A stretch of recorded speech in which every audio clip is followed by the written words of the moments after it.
Term insurance நம்ம எதுக்கு எடுக்கணும் அப்படின்னா, இப்போ நீங்க வந்து ஒரு ஃபேமிலி இருக்கு, அந்த ஃபேமிலியில ஹஸ்பண்ட் மட்டும் தான் சம்பாதிக்கிறாரு, ஒய்ஃப் வந்து வீட்டுல இருக்காங்க, குழந்தை படிச்சுட்டு இருக்கு. ஹஸ்பண்டுக்கு நாளை பின்ன ஏதோ ஒண்ணு ஆயிடுச்சு, அப்படி அந்த குடும்பத்துக்கு ஒரு இழப்பு வருது அப்படின்னா அந்த குடும்பம் நடுத்தருவுல நிக்க கூடாது. ஏன்னா இன்னைக்கு யாருமே வந்து சப்போர்ட் பண்ணக்கூடிய சூழல்ல கிடையாது. ஏன்னா எல்லாருக்குமே அவங்களோட வாழ்க்கை இருக்கு. அப்போ அந்த குடும்பத்துக்கான ஒரு பொருளாதார நிலையை வந்து உறுதி செய்யக்கூடிய ஒரு கடமை அப்படிங்கிறது அந்த குடும்ப தலைவருக்கு இருக்கு.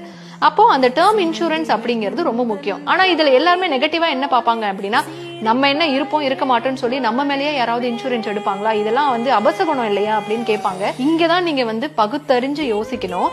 இப்ப நம்ம வந்து வண்டிக்கு இன்சூரன்ஸ் எடுக்கணும். வண்டிக்கு எதுக்கு எடுக்கிறோம்? நம்ம வந்து எது ஆயிடுச்சுன்னா என்ன பண்றது, நம்ம வந்து வண்டி நம்ம எடுத்த உடனே வண்டி ஆக்சிடென்ட் ஆயிருமா என்ன, காருக்கு எதுக்கு வந்து இன்சூரன்ஸ் எடுக்கிறோம். சோ வந்து ஏன்னா நம்ம கொரோனா எல்லாம் பார்த்திருக்கோம், ஒரு லைஃபை எப்படி வந்து சேஞ்ச் பண்ணிருக்குங்கிறத உணர்வு பூர்வமா நம்ம நிறைய ஃபேஸ் பண்ணிருக்கோம். அப்போ நம்ம நம்பி ஒரு மனைவி இருக்காங்க, குழந்தைங்க இருக்காங்க அப்படின்னா அந்த குடும்பத்துக்கு வந்து நம்ம பாதுகாக்கிறது, அந்த குடும்பத்துக்கான பொருளாதார சுதந்திரத்தை உறுதி செய்வது, நம்ம இல்லைன்னாலும் நம்ம அந்த குடும்பம் நம்ம இருந்த போது என்ன லைஃப் ஸ்டைல்ல இருந்ததோ அதே லைஃப் ஸ்டைல கடைசி வரைக்கும் அவங்க ஃபாலோ பண்றதுக்கான ஒரு பொருளாதார விஷயத்தை வந்து உறுதி செய்யக்கூடியது அப்படிங்கிறது இந்த குடும்ப தலைவருடைய பொறுப்பு. அப்போ வீட்டில் சம்பாதிக்கக்கூடிய நபர்கள் டேர்ம் இன்சூரன்ஸ் கண்டிப்பா எடுக்கணும். இது ஒண்ணு. டேர்ம் இன்சூரன்ஸ் நம்ம எதுக்கு எடுக்கணும் அப்படின்னா, இப்போ நீங்க வந்து ஒரு ஃபேமிலி இருக்கு, அந்த ஃபேமிலியில ஹஸ்பண்ட் மட்டும் தான் சம்பாதிக்கிறாரு, ஒய்ஃப் வந்து வீட்டுல இருக்காங்க, குழந்தை படிச்சுட்டு இருக்கு. ஹஸ்பண்டுக்கு நாளை பின்ன ஏதோ ஒண்ணு ஆயிடுச்சு,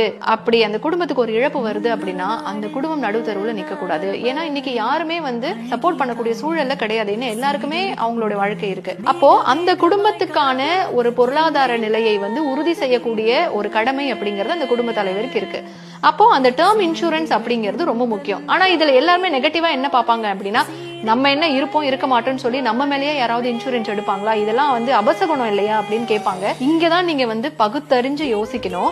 இப்ப நம்ம வந்து வண்டிக்கு இன்சூரன்ஸ் எடுக்கணும். வண்டிக்கு எதுக்கு எடுக்கிறோம்? நம்ம வந்து எது ஆயிடுச்சுன்னா என்ன பண்றது, நம்ம வந்து வண்டி நம்ம எடுத்த உடனே வண்டி ஆக்சிடென்ட் ஆயிருமா என்ன, காருக்கு எதுக்கு வந்து இன்சூரன்ஸ் எடுக்கிறோம். சோ வந்து ஏன்னா நம்ம கொரோனா எல்லாம் பார்த்திருக்கோம், ஒரு லைஃபை எப்படி வந்து சேஞ்ச் பண்ணிருக்குங்கிறத உணர்வு பூர்வமா நம்ம நிறைய ஃபேஸ் பண்ணிருக்கோம். அப்போ நம்ம நம்பி ஒரு மனைவி இருக்காங்க, குழந்தைங்க இருக்காங்க அப்படின்னா அந்த குடும்பத்துக்கு வந்து நம்ம பாதுகாக்கிறது, அந்த குடும்பத்துக்கான பொருளாதார சுதந்திரத்தை உறுதி செய்வது, நம்ம இல்லைன்னாலும் நம்ம அந்த குடும்பம் நம்ம இருந்த போது என்ன லைஃப் ஸ்டைல்ல இருந்ததோ அதே லைஃப் ஸ்டைல கடைசி வரைக்கும் அவங்க ஃபாலோ பண்றதுக்கான ஒரு பொருளாதார விஷயத்தை வந்து உறுதி செய்யக்கூடியது அப்படிங்கிறது இந்த குடும்ப தலைவருடைய பொறுப்பு. அப்போ வீட்டில் சம்பாதிக்கக்கூடிய நபர்கள் டேர்ம் இன்சூரன்ஸ் கண்டிப்பா எடுக்கணும். இது ஒண்ணு.